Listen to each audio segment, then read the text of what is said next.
Howdy folks, Doc here with Last Best Tool.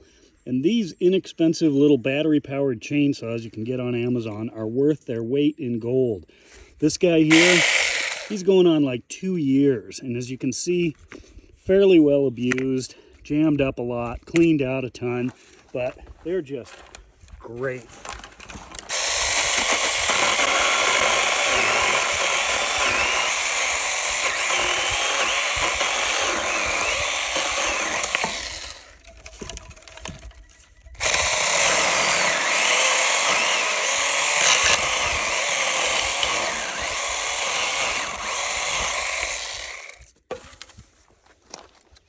There you go.